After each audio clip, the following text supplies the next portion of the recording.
further ado, let me introduce the panel and the moderator. First, to my left, David Andrews, professor of kinesiology at the University of Maryland. I said it correctly? That's correct. That's a big, remarkable thing. Next, Turner Sports and former Washington Post columnist, and my good friend David Aldrich, one of the true stars. Keith Clinksdale, creator of the Shadow League and former vice president for content ESPN. Then a regular here, Kevin Laughlin, vice president editorial for SB Nation. And then on our far left, and we'll be taking resumes at the end of the night, Mary Burns, the managing editor for USA Today, managing editor for sports. Mary, and you can applaud. And I would like to introduce the moderator of the panel, Kevin Blackistone, a member of the Merrill College faculty, columnist, and a member of the Around the Horn TV team. Kevin, it's all yours. Thank you. Thanks everybody for coming out, especially the panelists who've come from far and wide to talk about this pretty critical and important issue about media and diversity. I'll just give you a few quick notes to lead us into this. And the first one is from the American Society of News Editors, which reported in April of 2011, that the number and percentage of journalists of color in newspaper and online newsrooms declined for the third consecutive year. The most precipitous drop continued to be with black journalists. And while there is some quantitative evidence in recent years that showed that newspaper sports departments and sports websites followed the overall trend of waning racial diversity among producers of written media, a report from the University of Central Florida, where Richard Lapchuk hands out his annual racial report card on sports and also on media, found some more evidence of this. The most recent report, by the way, just came out just a couple of weeks ago, March 2nd, and it is a compilation of data that Richard Lapchuk and his group gathered from 2012. The report gave the nation's sports editors a C+ for racial hiring practices, and APSE's overall grade, that's the Associated Press sports editors' overall grade for 2012, was a D+. Just a couple of notes about that study. The first study was done in 2006, so the most recent study was done in 2012. After 6 years, there was some change in the 5 key positions we examined for race, but little for gender, Richard Lapchuk noted. There continued to be a failing grade for gender in all 5 categories. Those categories being editors, reporters, copy editors, columnists, I forget, and I believe designers was the 5th category. In 2012, 90.9% of sports editors, 86.6% of assistant sports editors, 83.9% of columnists, 86.3% of reporters, 86% of copy editors and designers were white. The one interesting thing to show here, and I'll show you in a graph shortly, while the percentages of minority and particularly minority or people of color working in sports media is slightly up, the raw numbers are slightly down. So what you've had is, because you've had such a precipitous drop in employment in media, the percentages have actually increased, but still only slightly. So what I'd like to have the panel talk about today, and I briefed everyone on this, is it's where we are right now, and where we are right now is what I kind of just mentioned. How did we get here? Most important, I think, is what is the importance of it all, because I don't think we necessarily talk about that. Sometimes we just talk about the numbers, and they just kind of hang in front of us, but we don't put meaning on the numbers. And how, if at all, can this be changed if we agree that it needs to be changed in the first place? And I think that some people have a differing opinion about that. So let me start out by asking my buddy David Aldrich a question, who just a few years ago was on a panel not unlike this up at Indiana where the same debate was had. And you said, quote, "The sad thing is that when I was 25 years old at the Washington Post, I didn't know that was the golden age of diversity in media," close quote. Correct. So what is your recollection of the golden age and where are we today? There was a significant, I wouldn't say it was the majority opinion, but I would say there was a significant opinion among, I think, a lot of sports editors that diversity was a worthwhile goal for its own sake. It was important to be diverse just because it was important to be diverse. that they understood that there was value in bringing in people of color and bringing in more women to cover sports events.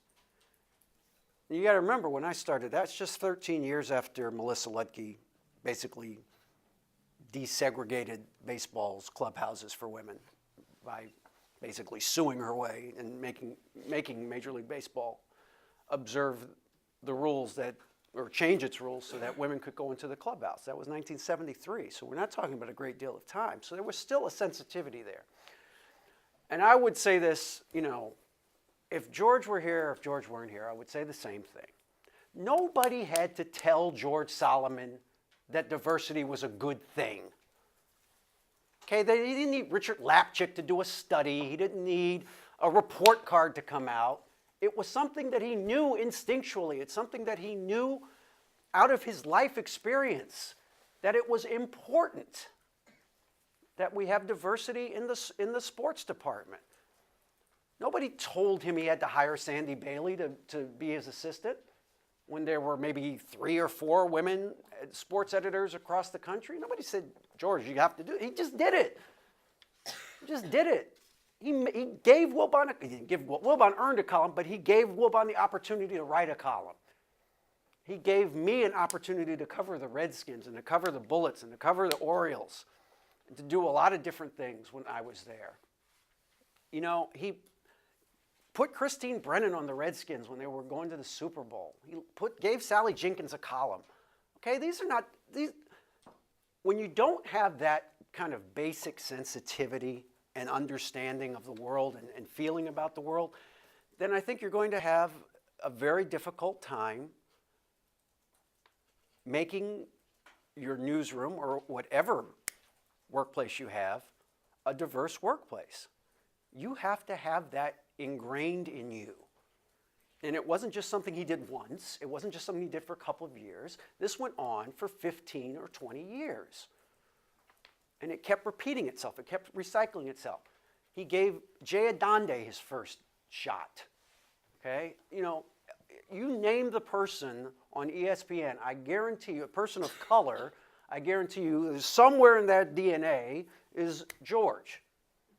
And there were a few. Dave Smith in Dallas was also someone who valued diversity and tried to do some things that way. There were a few other editors around back then who understood it. But all of us who are now kind of establishment, and that's code for old, we're all old, who've been around for a while, we were all given an opportunity. I was hired at 22. That's impossible. That's impossible. I'd love to sit here and tell you I was the best 22-year-old reporter in the United States. I wasn't. Okay? I got a chance. And I sank or swam on my own merits. Now, I'll tell you this. I could report and write, and that's why I stayed. But I got a chance. I was given a chance. George gave me a chance. And what's happening now, Kevin, is that nobody's getting chances. You're not getting the opportunities. There's people in this room who are more qualified now than I am. But where will the opportunities come from? That's what concerns me. Mary Byrne, this is your second role through USA Today. Yes, sir. So you were there as Olympic editor 2004, 2006. You left and went to New York, AP, working with Terry Taylor. Now you've come back. Since you've come back, things have obviously changed at USA Today. And one of the things that has changed is the makeup of the sports staff.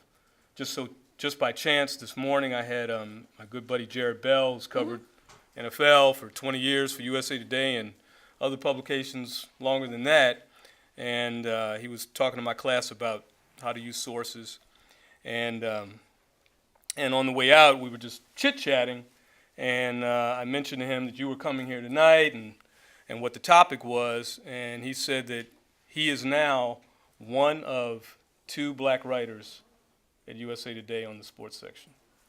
And as we know, some time ago, you had more than that just covering the NBA. Yes. So what has happened at USA Today in the time that you've been gone and come back? When I came back in May of this year, I came back to sort of lead a transformation of the newsroom. We really wanted to focus on being simply very print-centric to both print and digital. The organization as a whole is the USA Today Sports Media Group, and it's built as a separate business operation that runs parallel with USA Today as a whole, but has its own separate revenue. And Dave Morgan is my ultimate boss, and we began a reorganization that started before I came, but that I was a huge part of once I got there, and looking at the makeup of the staff. And we went through a very, very difficult time. I quit the AP and I started at USA Today Sports a week later because I wanted to be a part of the interview process, as everyone had to reapply and interview for their jobs. That made for a really, really uncomfortable newsroom, a really, really difficult work environment that we're just sort of coming out of probably in the past 3 or 4 months. And everyone reapplied for their jobs, everyone interviewed with a group of people, and at the end of that we had to make hard decisions. And as a result of that, there were people, minorities and people of color who were let go. They weren't let go because of the color of their skin. They were let go because they didn't work in what is a much more difficult, more advanced newsroom that requires different skills that people weren't asked to do previously. I am not an easy person to work for.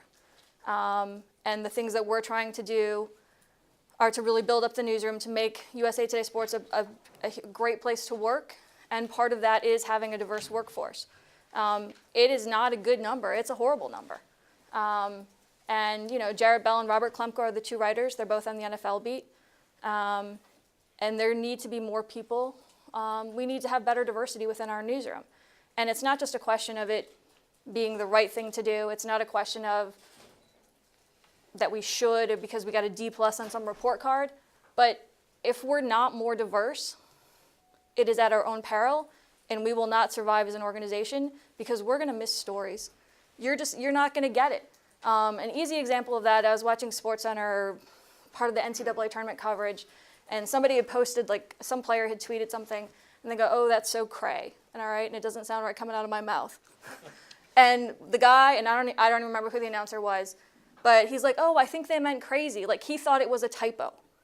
It's not a typo, but you don't know that because you haven't spoken to a young person recently, you don't understand what's going on, and the guy looked like an idiot.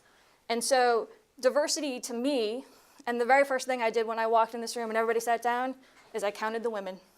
It's what I do when I walk into every kind of room like this, and I had to go more than 2 hands, which does not happen very often for me. You have to have diversity within that newsroom so that you have this diversity of opinions. If we all say the same thing, if we all know the same thing, we're going to write the same boring story, and it's not going to do well, it's not going to interest people, and we're not going to represent the people who are reading us. And the number of people who are reading us is going to get smaller and smaller and smaller.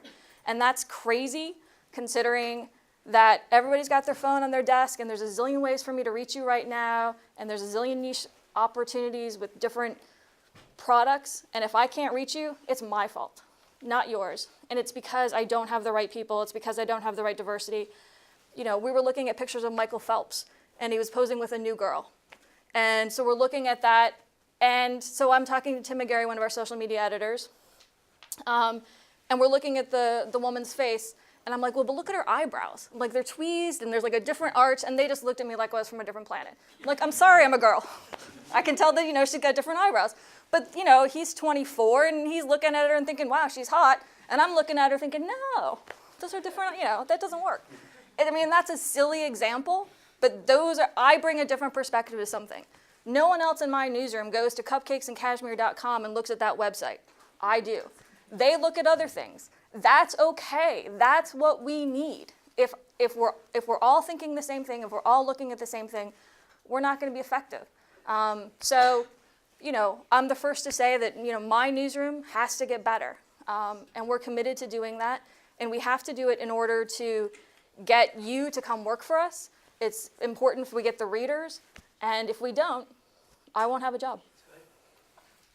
Along those lines, David Andrews, in your book, Michael Jordan, Inc., Corporate Sport, Media Culture, and Late Modern America, you noted that you hope to explore in your treatise in there the racial meaning and significance, how racial meaning and significance is perpetually being deferred through the machinations of popular print and electronic media. And that's a paraphrasing of what you said.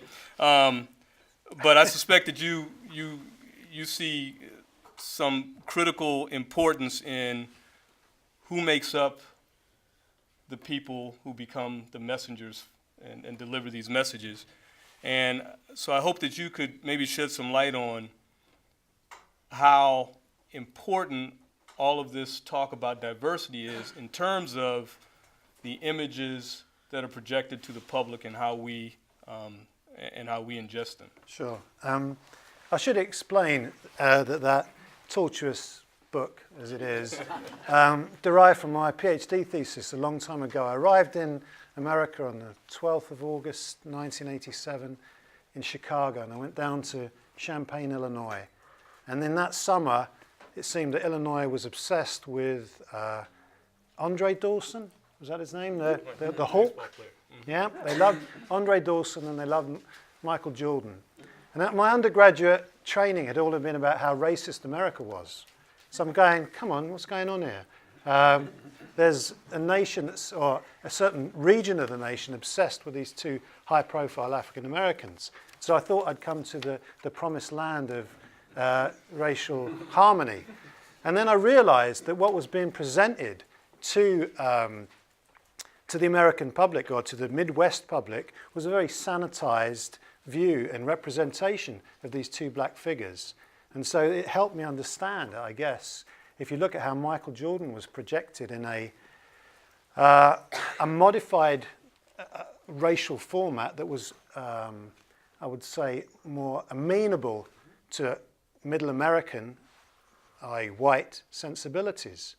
And it struck me that really what was happening here wasn't a racial harmony, racial kind of advancement or a new dawn, but really a way that the popular media was reinscribing general assumptions about race and racial difference. So I would argue that Michael Jordan and many other figures who have been depicted in this way that is amenable and approachable and palatable for Middle American values does precisely the opposite of what I initially thought. And that's what, how many years ago is that? It's 26 years ago. And I don't see a lot of difference, to be quite honest. I see that the commercial media, and I presume journalism fits into that certainly, depicts racial otherness in very stereotypical, commercially expedient, and simplistic terms. And I do think that as Kevin's really instructive piece here demonstrates, that the popular media seems to be dominated by white males and seems to present a view of the world that it would be palatable for these white males. And so I really wonder, and my question is, I guess, I'd like to throw it back, because, and of course we all agree that diversity is a good thing, but is it diversity for diversity's sake? Because I'm not sure, and that simply, and you mentioned tokenism here, getting various people of colour in particular positions necessarily does anything to challenge the dominant tropes and ideologies that the popular media recreates. What I'd like to see is a diverse, and secondly, there is a particular assumption that goes beyond that assumes that we get these people of colour in and they're going to somehow represent a particular community's viewpoint. And oftentimes I read journalists, and I don't know what their racial or ethnic background is, but they could be anything. And many times, many black journalists are as regressive, conservative, and racially stigmatizing as white journalists. So I think that we need a diversity of viewpoints. We need ethnic difference and different experiences drawn from different types of life that have been experienced in earlier life that better reflect the diversity of the playing personnel within our major sports. But I'm not sure how we get that simply by, and I'm sure you've all covered this previously, simply by looking at the colour of the skin of a particular journalist and think, right, we've got them in, great, we've done the job. I think it has to be a bit more nuanced than that. And I'd say that, here I go, I think should be a bit more regulation in terms of how editors look at the type of racial ideologies and sexist ideologies and gendered ideologies that are being perpetuated by what people write, regardless of who they are. So, and that's a perfect segue to Keith Clinkscales. I'll just read something that Keith said, I guess a few months ago, about his new venture. Quote, "We are creating an online community of thought leaders and tastemakers who understand that sports, pop culture, and race are common threads that are intricately interwoven into many aspects of life. TheShadowLeague.com is a platform where dialogue about these subjects and how they commingle with each other is fostered. We aim to delve into areas of culture and perception that are often overlooked, underreported, and simply dismissed." Close quote. So you started the Shadow League. It sounds like almost as a rebuttal to a lot of what we read, hear, and see in the media right now about sports, particularly as it relates to athletes of color and I suspect even women. Well, I started it because there's stories. You know, when the guy from Kansas City, God rest his soul, you know, killed his wife and then went on and committed suicide. You know, there was discussions about the tragedy of the suicide and things like that. But the discussion that wasn't had was that a wife, a mother, you know, all the things that happened, that was a murder. And that really should have led the conversation, but we've gotten so sideways and backwards on things that sometimes the excitement of the athletes, what's going on with the athletes, can supersede everything. So let's talk about why that happens. Back a million years ago, when George was doing this thing with David, sports was 2 million years ago. Sports was important to journalism, but it wasn't the big thing. You know, being on news, being on politics, being on these other things, that was being on business. This is where serious journalists went.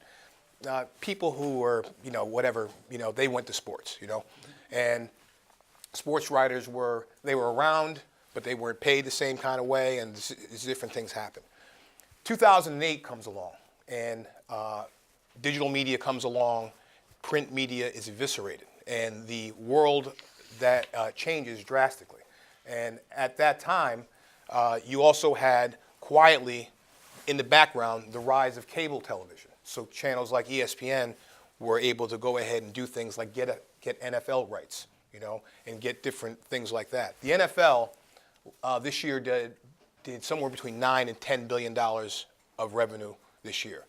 In 3 to 4 years, the NFL contracted. This is money they're going to get. Will be somewhere in the $17 billion range. You know, the NBA's contracts are coming up. You know, even hockey, going through all the stuff they've been through, hockey is still a $3.5 billion league.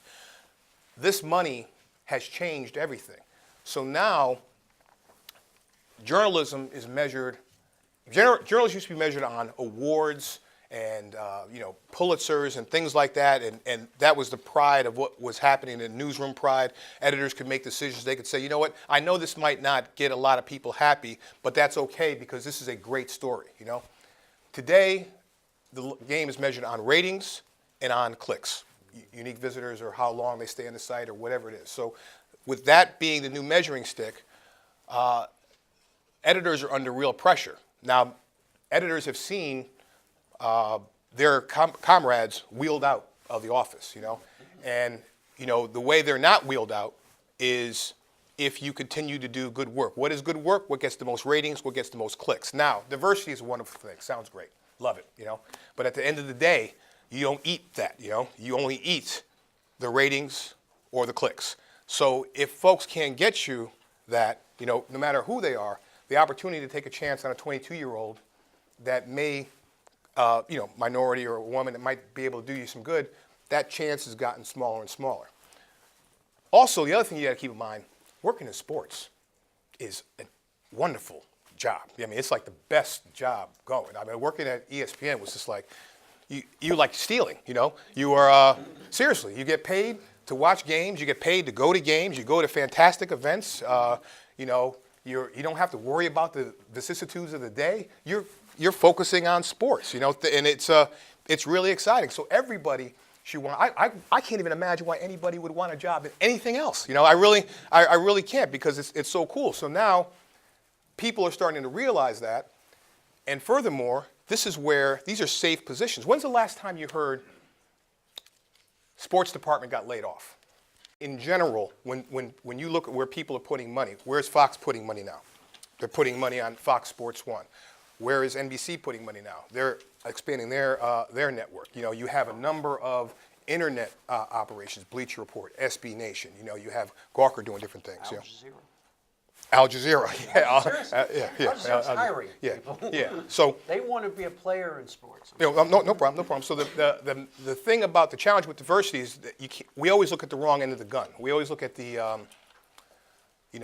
why aren't they hiring? And the point of the matter is that the business has changed, and people who want to be in the business have got to change along with it.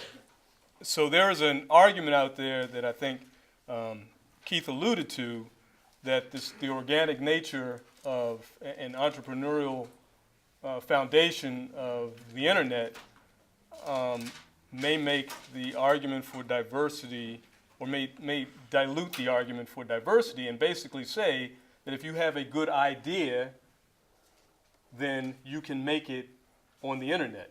You can make it with a website. Is that true of the internet? I think there is a certain democratization of it. It gives opportunity in the sense that, say you're just trying to break into the business, you can hook on to a blog or a community and get a place to write. So I think from that perspective, absolutely, there are plenty of opportunities. I think stuff like Keith is doing is really interesting as well. We just bought a company called Outsports, and they, what I think is interesting there is it's an opportunity to put together a group of people and sort of tell and attack stories in the same way that Keith is talking about. I think the challenge then is how do you then, and this is one of the things that we're trying to accomplish with Outsports. On one hand, it's a great community for people who want to write, read, create content, join a community about these very important issues. And then what we try to do through something like SB Nation is kind of bubble it up a little bit. Because I think, what can happen on the other hand is that, maybe it becomes not necessarily an echo chamber, but it's obviously going to attract, the audience that you attract, might be more like-minded. And so then I think the challenge is, again, how do you sort of, take those voices and get them more widely heard. I think with, Keith is right too, I mean, the realities of the digital business are different. The advertising rates are lower and there's things like that. And so the pay scale is a little bit different.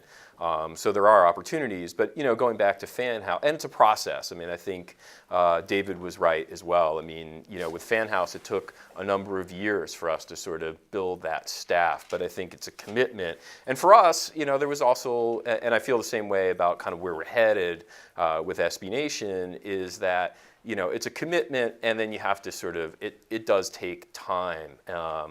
But the business reality for us, for example, was that the opportunity was to do something that helped us stand apart from, say, ESPN or a lot of the other really sort of well-funded and well-trafficked digital media properties of the time, and then have kind of, and in a sense, it gave us the license to be bold a little bit and, let someone as talented as Kevin not just, write about the NBA Finals, but to kind of speak his mind. And that's sort of, something I think you just have to have a commitment for. So, as it relates, as I said, to SB Nation, kind of like Mary was saying, like we're not where we want to be yet. But, I think with commitment we can get there. And then, with really interesting entrepreneurial journalism ideas like Keith has, I think there's a great opportunity.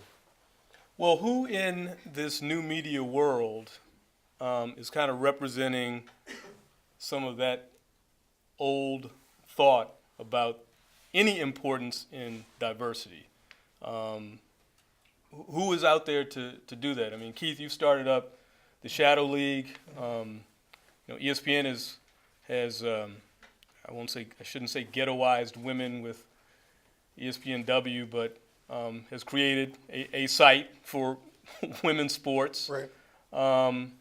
Are these new models going to work? Are these paths to curing this problem, if it is in fact a problem? I think everything in sports it comes from experience. You've got to be exposed to things. So sometimes to get people exposed to having these different channels and things like that, you're making decisions, live fire decisions that can help train you for when you get a chance at the big show. I also think the lab chick report, things like that, puts a lot of pressure on the editors, and it says, oh, this is what the editors are not doing. But the story is not really being completely told, because the editors are all editors are being asked to do more with much, much less. Not less, but much, much less. So something like diversity is not going to come into play. The thing that somebody has to have enough foresight to see, there's going to come a day, when Manny Hernandez came back from one of his suspensions, he went to a press conference and he just started talking in Spanish. Didn't care about who was there, things like that. And ESPN was lucky enough to have a reporter there that was bilingual, so they were on it in the world. But, that's going to come a day. I mean, what happens one day if LeBron says, you know what, I'm only going to talk to black journalists? Now, of course, he'll sit and talk at the locker room because that's required by the league, and he'll say, oh, we'll take it one game at a time. We'll see what comes to us, things like that, And then after, he will go ahead and discuss with, that's a frightening day, if you're not prepared for it. And that's the source of power, because right now you have a lot of agents with power, and after a while, players will get educated. So the reason why companies should do this is to make sure that given any circumstance, they have the opportunity for perspective, and perspective is important because it's important when you deal with issues with women. It's important when you deal with issues with lesbian, LGBT culture. It's important no matter how you handle it. That perspective can save your butt, and if you don't have it, people can make mistakes. Well, you mentioned that the lab check reports puts pressure on editors, but it doesn't seem to put any pressure on the owners of new media. I was at the Blogs with Balls conference 2 years ago when it was in New York, and AJ Delario was there from Deadspin, and in one of the sessions, maybe Kevin, you were there, Jamel Hill from ESPN asked AJ Delario, why is your staff so white? And AJ responded, because it's a white industry. So is that the mindset that really permeates new media that will stop it from seeing the importance of diversity? And remember, and the odd thing here to me is that this is supposedly the new media is made up mostly of, or heavily of our generation of people who are supposed to be colorblind and to whom this is not important, but yet you have that sort of sentiment. I must say in AJ's defense that sometime after that he kind of clarified his remarks. But nonetheless, I asked, so is there any pressure on new media to reflect some of this sentiment? Anybody? Well, I certainly hope so. I mean, I don't want to, but I'll just say this. New media, a lot of media is funded by private equity, private money, right? And that's not important. What is important? The clicks, the uniques, what you're getting, So that's the pressure that they're under. I can't tell you that that's going to rise up as a result of that, because that's the way these things are financed. I don't want to sound like a naive, professor, but there we go. If you live by the market economy, you die by it, though, don't you?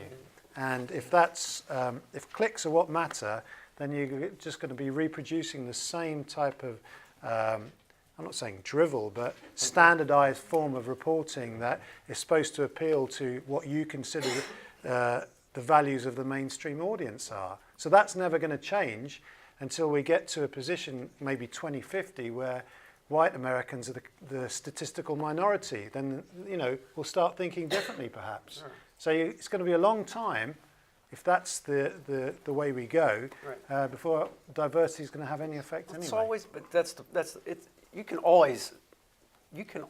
always an acceptable, quote unquote, answer. Well, it's all about the business model. Well, William Randolph Hearst had a business model too, turn of the century, and he sold a lot of newspapers by sensationalizing and getting us into a war that we weren't supposed to get into. So that can always drive hiring practices. Well, we've got to get ratings, we've got to get clicks, so let's just have lions eating people. That gets a lot of ratings.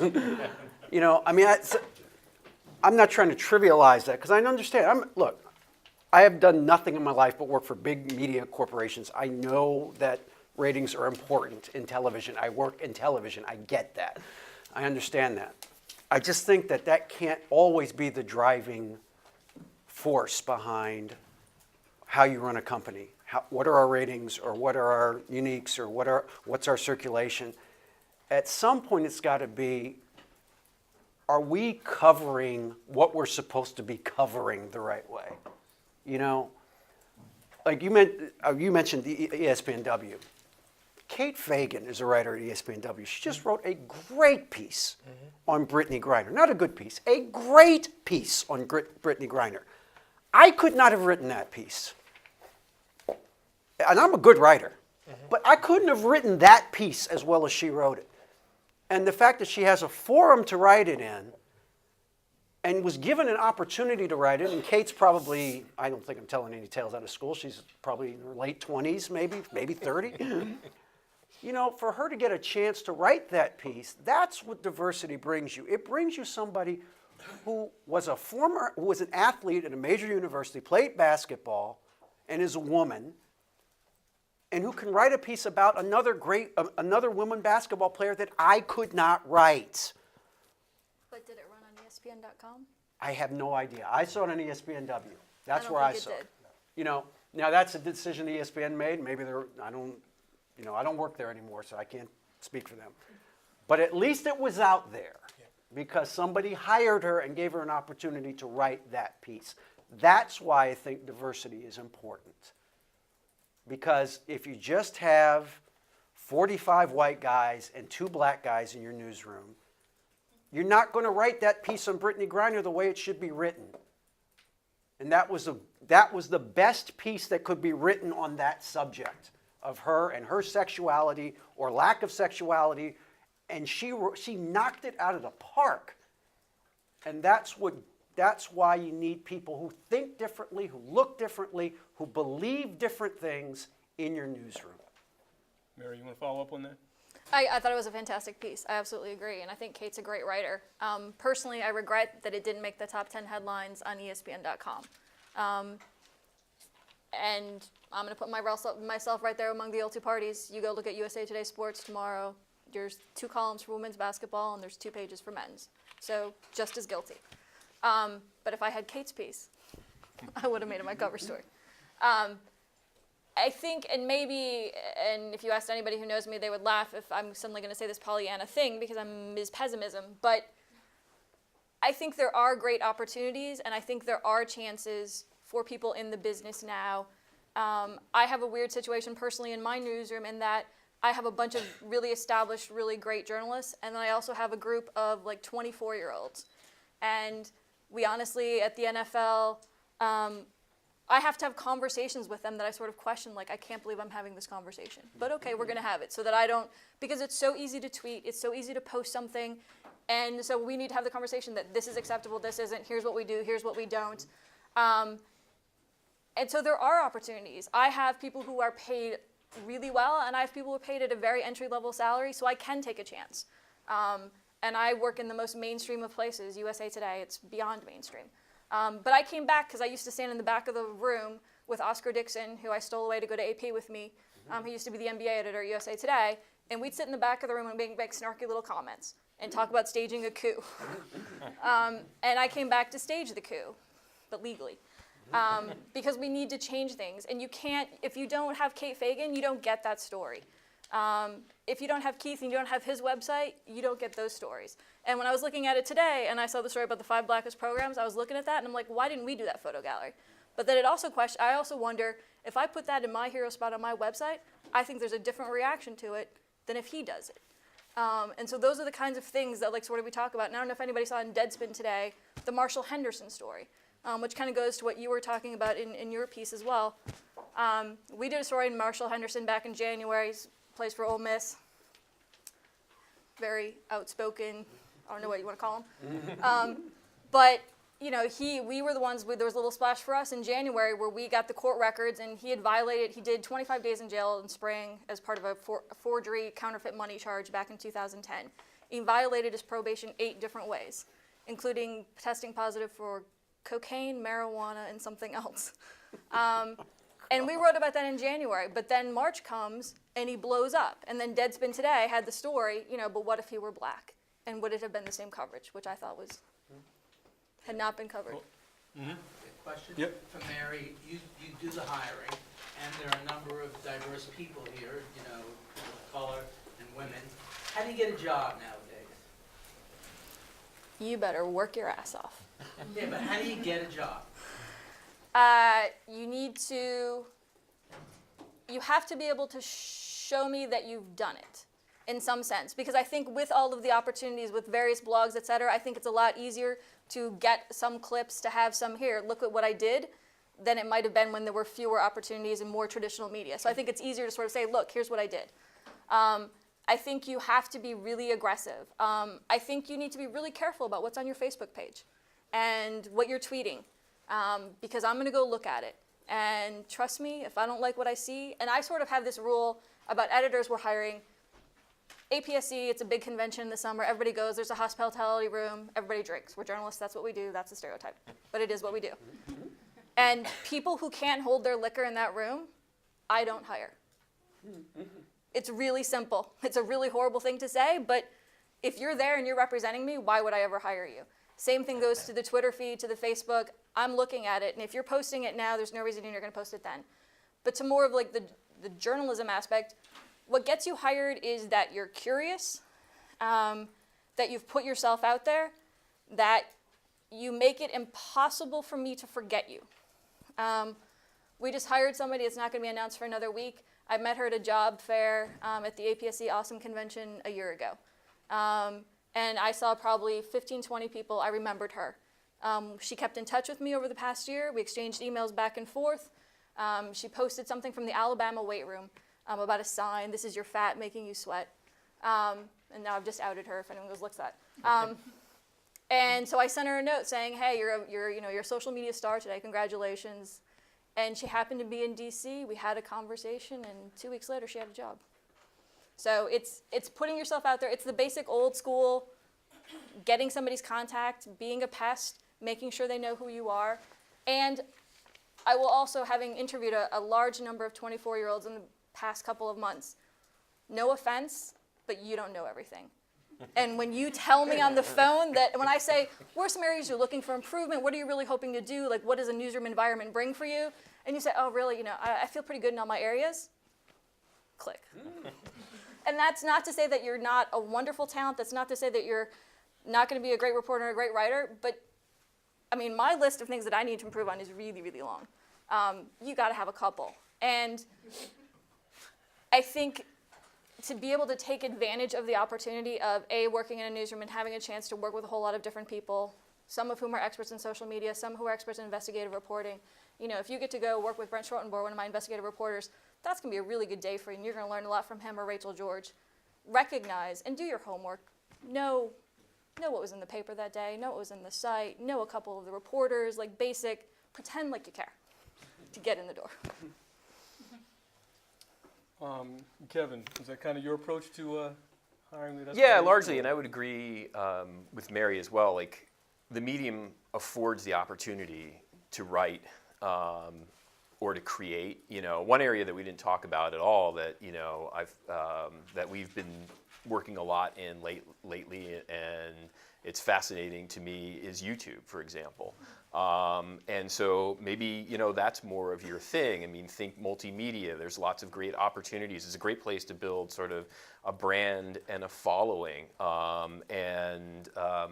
It might actually be a better place to be in the future, only because it's video, putting the business hat on for a second, it's high consumption. It's higher value, and again, it's also low barrier to entry.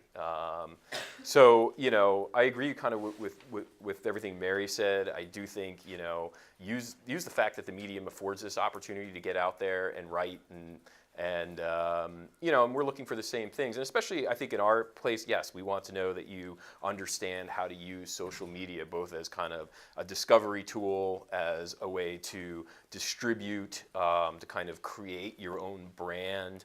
That's important. And then if it's like a small company like ours, we're looking for people who can help us discover and tell stories that maybe are not going to be told or told as often at ESPN or some of the larger entities, just because that's how we're going to get noticed. So David, even though you point out that media, maybe now more so than ever, is a slave to the market economy, isn't there still some responsibility, given the importance that people laid out about what media is, the role that it plays in society, for it to maybe answer to some? Sure. I mean, I would hope so. I mean, in Britain, the Reithian model of media, the role of the media, what is it? To inform, educate, what's the other one? Amber, what is it? And entertain. And those, thank you. Inform, educate, and entertain. And it seems to me that what we, in the class that we teach, there's a bubble. And in the Reithian model, those are equally weighted. The size of that Venn diagram is educate, inform, and entertain. But we've got to a model now where entertain has become so vast that it dwarfs inform and educate. And so that's why, because entertaining, clicks, YouTube, it drives the commercial economy.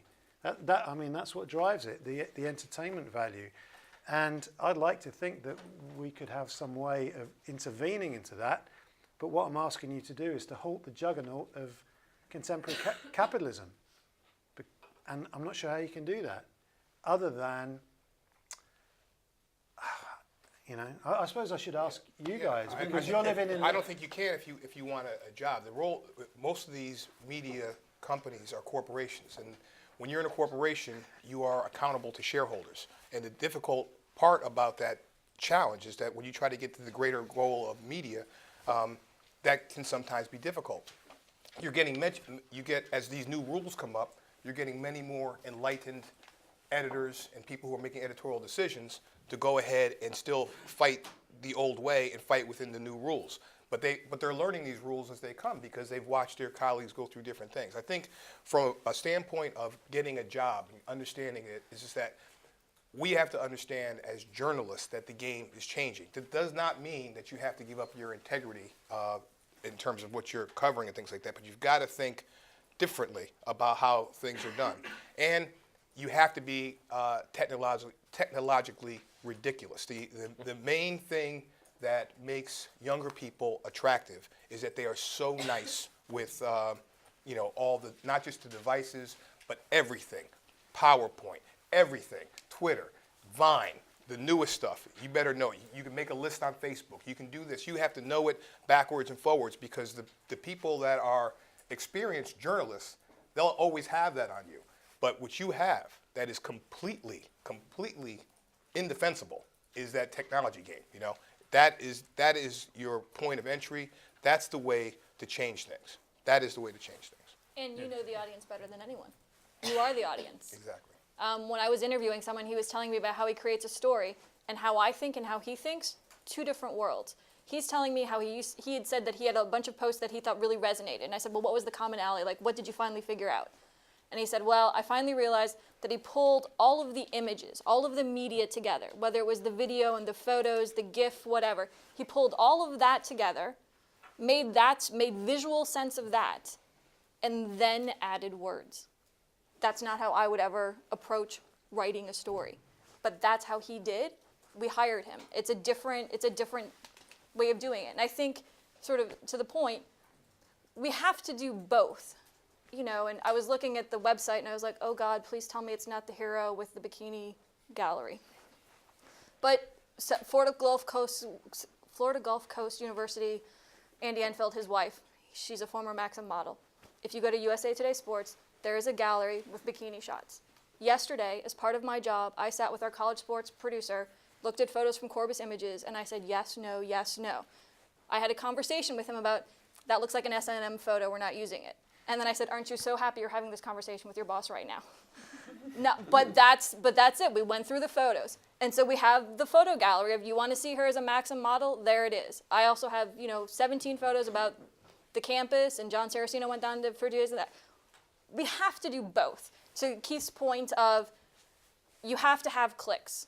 And if nobody goes to our site, I'm not going to have a job. And everybody who works for me isn't going to have a job. But if that's the only, if I want clicks, let's just show porn. Done. I win. But for a while. For a while, exactly, yeah. And then you do something else.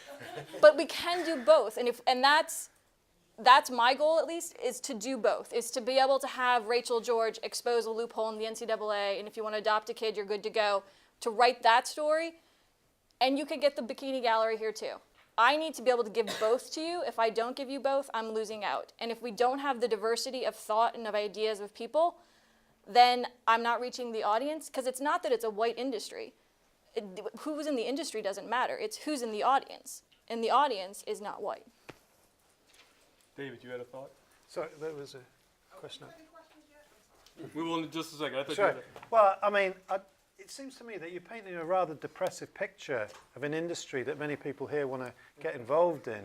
And from what I'm saying, shareholder economies don't work, it seems to me, and shareholder media systems don't work either, do they? Because they're just, Why would you say that? because to me, the role of the media is to create an informed democracy. What you're doing effectively, if all you're addressing is clicks, is creating or reproducing the same type of views and values that you think your audience was. You're not informing them. I hear you. It sounds nice, but people got to get checks, and to say things like that without looking at the economic reality that the system is in is not. I don't think it's the best advice. I'm not here. I suppose I'm not giving advice. I'm just giving an outsider's viewpoint. That I would hope for more from what is a hugely culturally significant industry that helps shape our views and values. And if we're only shaping them based on what's going to be marketable to the general public, I think that's kind of a problem. I'm going to give you, I just want to jump on what you said. There's one thing that has been a pet peeve of mine for going on 10 years now, and you mentioned it earlier when you were talking. If I'm an editor at a major anything, newspaper, website, TV network, and I cover baseball daily, and the reporters I hire can't speak Spanish, I should get fired. That's right. That's right. Okay? That is inexcusable to me. If you cover baseball on a daily basis, and the main person who covers baseball doesn't know how to communicate with 40 to 50% of the people who are in the sport, that's insane. That's insanity. And you are lopping off not only half of the people who play, but you're lopping off more than half of the people who read you, who want to read you. And yet, time and time again, when I go to baseball games, I see the same 75 white guys that I've seen for 10, 15 years. I don't see any young people, and it doesn't matter. I'm not saying they have to be Latino. They just have to be able to speak Spanish. That's all. I don't care if they're white, but they got to be able to communicate. And we're still having this, well, this was said through a translator. No! This is 2013! That just doesn't, just to your point, I just think people are just, media companies, for some reason, get brain dead about certain things, and that has been driving me crazy since I was at Indiana, because I made the same point in Indiana 9 years ago, whenever that was, and it still goes on now.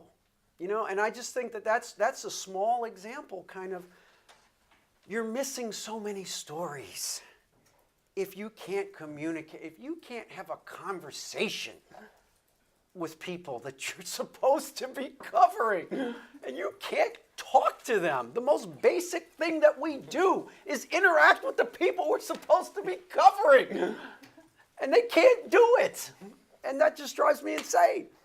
Yeah, the Hispanic population in baseball, Major League right now, is up to about 40%, and the number of Hispanic male reporters is down. The numbers are down 123 in 2006 to 100 now. The percentage is slightly up.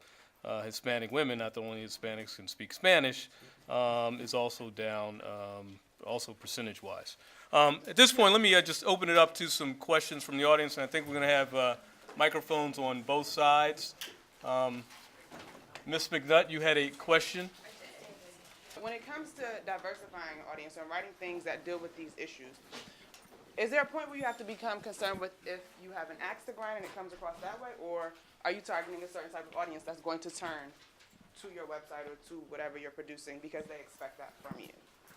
5 years ago, everybody looked at the hard copy and they talked about the placement of the stories, what was good, what was bad, and what was coming in the next day's paper.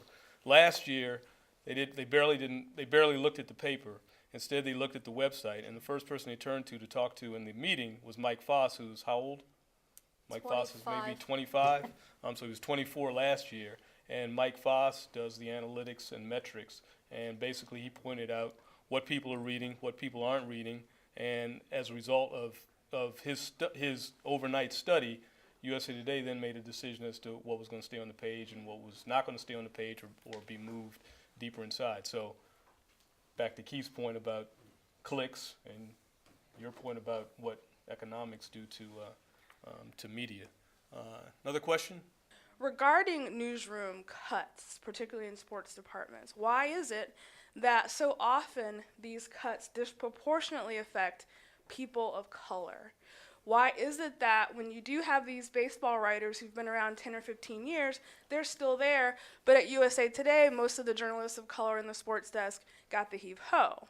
And the other question I wanted to ask Mary is, if you're counting women when you walk in the room, who at USA Today is counting people of color? I am. Okay. And my boss, Dave Morgan, is. And there's actually... Derek Murphy. I'm sorry? And Derek Murphy, a new hire, our general manager, who was just hired a couple weeks ago for the newsroom as a whole. I didn't just count women, but I count women first. And that's because I am a woman. But that's the bias. We all bring our biases into it, and so that's the first count I make. And then I counted, minorities, and then I counted, how many white guys are sitting here. I make those counts. And women win, yay. In terms of the baseball writers, in terms of my staff, the baseball writers, 2 of the 3 do speak Spanish. That's why they stayed, through a number of other things. And that's great, like Ozzie Guillen, he gives his press conference. First half is fantastic in Spanish. Second half in English, crap. I think it's also important I don't want us to get into a quota system. I think it devalues the process of, well, if I have 5, if I have X percentage, that's the right percentage and I'm okay. I think we always have to be constantly evaluating our newsroom.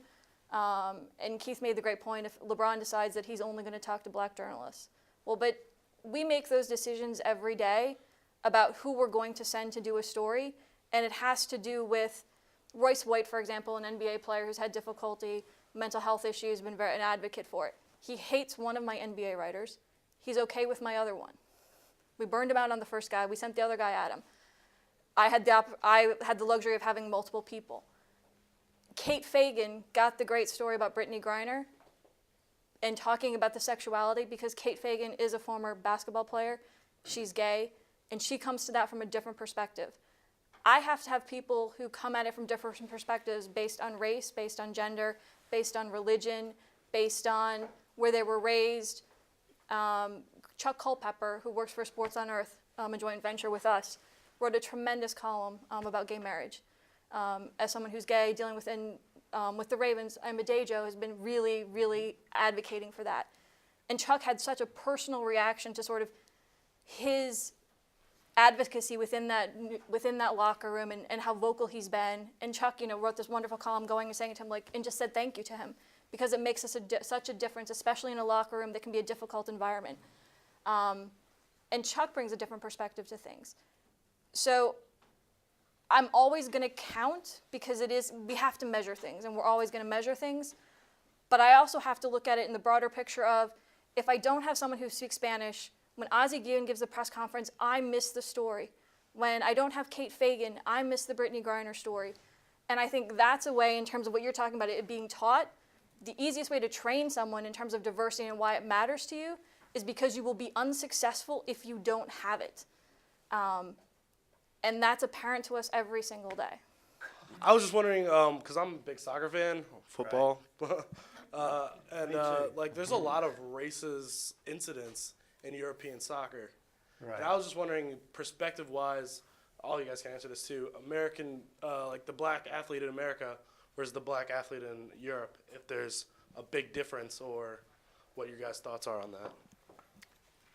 Well, interestingly, I was going to bring this up some way that in England there's been a number of incidences where off camera or off mic comments by sports journalists that are significantly rooted in kind of real crude racist stereotypes about particular players or about black players in general.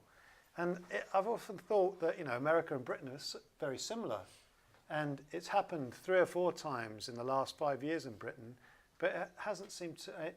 Either journalists here aren't racist in the same way that they are in Britain, or they're cleverer because they realise their mics are on, or something else is going on. But certainly the way that on an informal level, I think there's racism throughout the British print media. But I think the way that they cover race and racial difference in the media is very different, because I think, well, I don't know. Actually, I don't know why. I think there's a more nuanced understanding of race and racial difference that is communicated in the British press. So there are clear differences why that is the case. I mean, you've got 8 or 9 national dailies in Britain. So there may be a difference. I'm really not sure. It's a great question, actually. I think there are people in this country there's sports writers that write a lot about race. Dave Zirin writes a lot about race and writes really well, and he's a middle-aged white guy, but it's important to him. He sees the world through a certain prism. He writes a lot about not just race, but sexuality, economics. He writes about sports through the narrow end of the telescope, not the big end of the telescope. Absolutely. The good thing is that I think he's finding he can make a living writing about that and staying on that side of the street, and has achieved a certain amount of mainstream following. So it can be done. And I think people are doing it. There are some people who are doing it. I think, Jason Whitlock writes a lot about race, and he writes about it. He doesn't. And Jason has. If you don't know what Jason's going to write, you have no idea, and that's what I love about Jason. I have no idea what he's going to say. He can go in a million different directions. I may not agree with 4 of them, but that's okay because he's a really good writer. He's a really smart writer, and he's a really prodigious writer. So. So there are people who do it. The question is, to your point, would someone, and Jason works for Fox Sports, so I mean, that's a pretty big company. So somebody's trying to monetize that, right? So there are small steps being made, you know, and it's not, I don't mean to cast a bleak picture because I think the world is so much bigger now. There are so many more opportunities for everybody, not just people of color, for everybody. Every one of you can start a blog tomorrow. Every one of you. And do pretty well, I think, if you work your ass off. Yeah, I think, you know, we started touching on this at the end of the panel. You know, we've been talking a lot about it through like a national perspective. But like when I look at digital media, yes, there are a lot of big national sites. But like in our company in particular, you know, we also really operate on either a local level or, you know, a topic specific level. So, you know, maybe a local level it's the Cubs and topic specific it's Outsports or something like that. And I think that's where a lot of the opportunity is. And I think the challenge, as I mentioned, with something like, for instance, what we face with, say, a site like Outsports is, like, on one hand, you know, advertisers want to buy a certain audience. And that's, you know, great. And we also can create, like, really interesting media properties that speak to certain audiences. And then it's a question of, like, you know, what are the right opportunities to, like I said, kind of amplify certain stories, bring them to a larger audience or crossover. And you know, I think that's kind of one of the challenges. Like, how do you create that balance? You have advertisers that are looking for often specific things, and audiences that are looking maybe for specific things. But I don't think it's bleak either. I think there is a tremendous amount of opportunity. I do think it changes the way journalists operate. You know, because I think you have to be a little more entrepreneurial. It's just a different world. Well, Mary, can I ask you for a final word, which you'd like people to take away, at least from your observations on this panel? I think I'm depressed if we came across as depressing. I don't think that was our intent.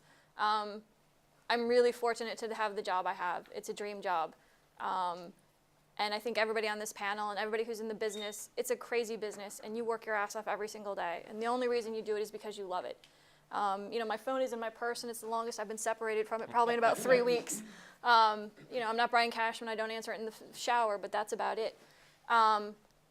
This is such a great business, and, you know, to sort of what you were talking about, take advantage of your opportunities. It's incumbent upon us also to, I like to say in sort of the newsroom of, you have to get comfortable being uncomfortable. That there's so much change, and it's just, the second you're comfortable, you're sliding, and you got to like pick it up and do more. But that also applies to our personal lives in terms of your personal connections and who you know, and reaching out to people that you wouldn't necessarily reach out to, or expanding your level of friends so that, you know, I was at an upfront in New York that Gannett did, and I'm sitting next to a woman, and, you know, her son just happens, you know, he's a soccer player and he's a wonderful kid, and don't I have an internship for him? You know, and it's a 5-minute conversation, but she took advantage of it. It's taking advantage of those little moments and it's incumbent upon us to make sure that our circle grows ever wider, so that I have a better chance of getting to you within 3 steps or 4 steps or whatever it might be, and so that everyone has access to me. That was a big thing for me when I was at the AP, and I would talk to like smaller newspapers, and they always felt like, oh, the AP doesn't care about me. My phone number was like written across bathroom walls across this country, and it was always, you know, call me any time of day or night. And that's true, and we have to have that accessibility to people so that they can get to us, so that we can hire the best and the brightest. It's about potential, it's about working, and it's about being willing to change and putting your voice out there and believing in it. Kevin? You know, I think I said it a few times, I mean, and I'm kind of an optimist by nature, but I do believe that there's a lot of opportunity right now, and I think digital media is a vehicle for that. I think because it allows you to target specific audiences, it gives, you know, a lot of democratization of voice, and at the same time, as we talked about before, you know, I do believe, like, you know, obviously companies like SB Nation, you know, have an obligation to just stick with it as well, you know, whether it's buying an Outsports or doing what we did at Fan House and just making it a part of what you do. So yeah, I mean, it sounds bleak. I think if, you know, I'm a young person, I like, as Mary mentioned, you know, you got to be willing to work hard.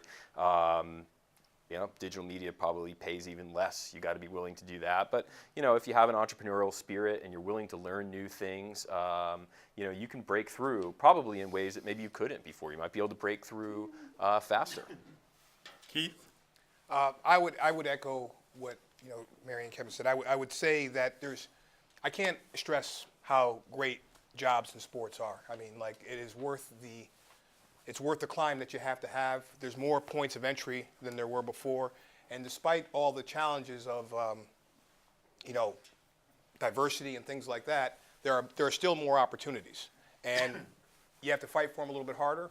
But always make sure you use the tools that you have. If you have connections, make sure you use them. If you have, get your tech game tight. If you take anything from me, get your tech game tight. Because if you're young and techless, you are valueless. If you have advantages, you're an athlete.